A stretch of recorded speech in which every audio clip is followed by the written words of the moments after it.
let me say at the outset that one of the things that was notable about the current crisis is that for the first time that I'm aware of, low-income countries as a group were able to respond to the crisis with counter-cyclical policies. When growth slowed, when demand slowed, governments were able, in low-income countries, were able to pick up the pace of spending or cut taxes to provide greater support to the economy. And this is, I think, the first time that low-income countries as a group have had the ability to do that. And it's testament, I think, to the significant effort that's gone on over the last several years to try to improve the public finances in low-income economies. And it's a real success story, I think. They're now in a position where they need to rebuild those buffers so that when the next crisis comes along, as it inevitably will at some point, they're in a position to do the same thing.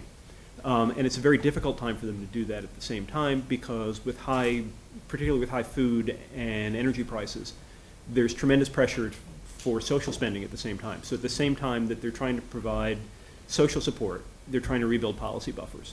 So the question is, how do they achieve these two somewhat conflicting objectives? I think there are a couple of things they need to do, and there are things that in fact they are doing.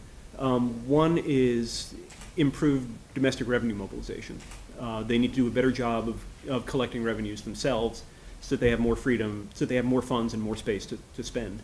The second thing that they need to do is in terms of how they provide support for consumers who are affected by high food prices and high fuel prices, is they need to move from a system of generalized subsidies, which is how a lot of them have responded so far, either direct price subsidies or just direct payments of cash, to moving to something that's much more targeted, to make sure that the benefits go directly to the people who are most affected.